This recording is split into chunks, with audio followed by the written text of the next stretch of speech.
You are 26. Doug from accounting is telling the popcorn story again. You've heard it 4 times.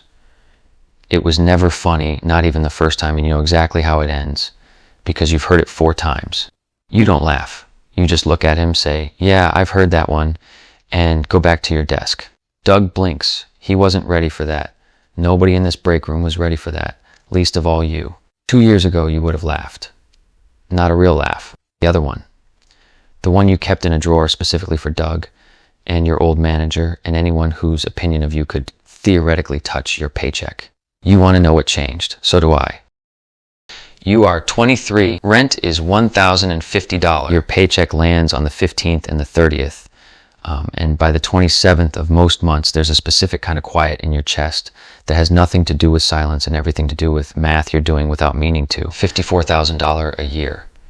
$3,100 a month after tax.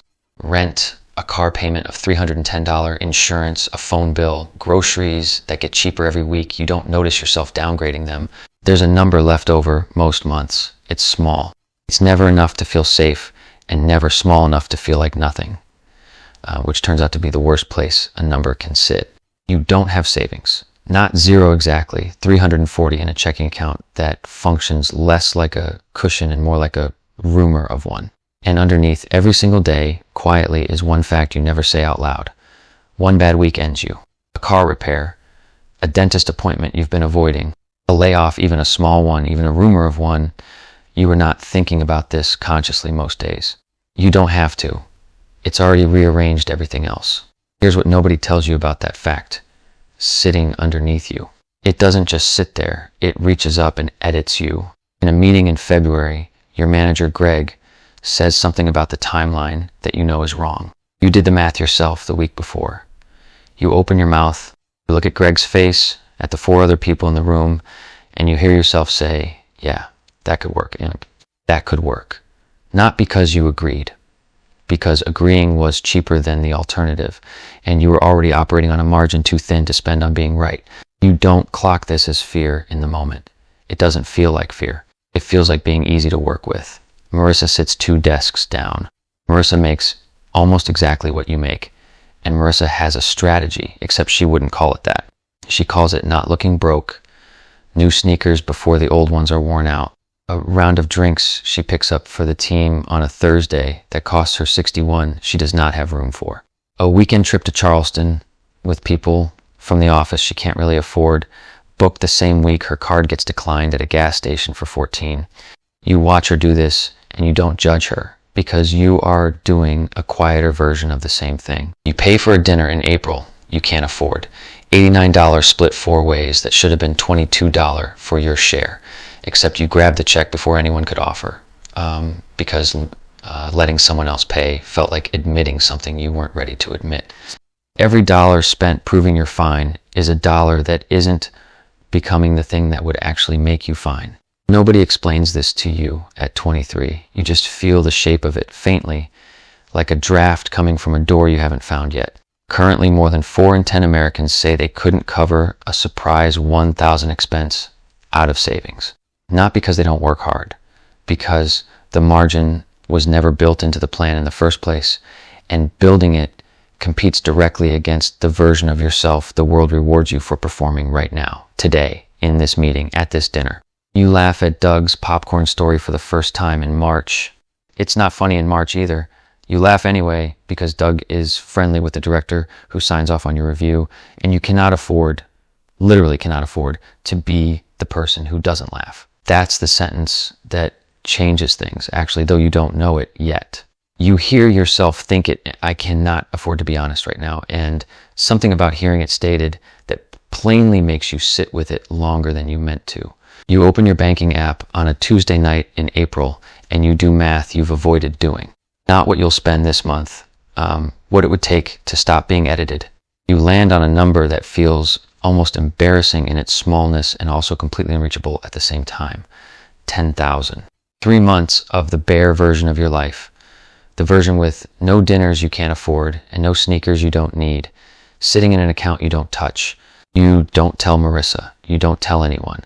You open a second account at a bank you don't otherwise use on purpose, so it's slightly annoying to move money out of it.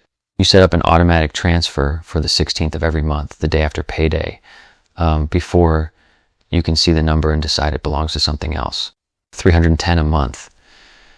The same as your car payment, which is a coincidence that bothers you a little. The first month it hurts in a way that's almost funny. You eat rice and eggs for 4 days in a row and feel a version of the fear you thought you'd already been living with, except sharper, because now it's a fear you chose. By the third month, it stops hurting the same way.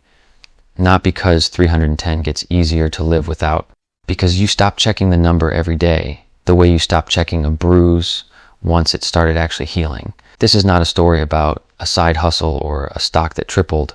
Nothing dramatic funds this. It is 310 a month, automated, boring, for 19 months while you keep doing the same job and eating the same rice. Somewhere in there, researchers who study financial stress have found something worth sitting with. Scarcity doesn't just cost you money, it costs you bandwidth, actual measurable cognitive capacity. The same mental fuel you'd use to solve a hard problem or make a good decision gets quietly rerouted toward keeping the wolf a room away. You don't read the study. You don't need to. You feel it directly. Every night you do the math instead of sleeping. Marissa gets a new car in October. Financed 72 months, $460 a month for a Kia she didn't need instead of the Corolla she already owned outright. You go to look at it in the parking lot because she asks you to. It's nice. She looks happy in the way people look happy for about 6 weeks after a decision like that. You say it's nice. You mean it. You also do the math in your head without meaning to.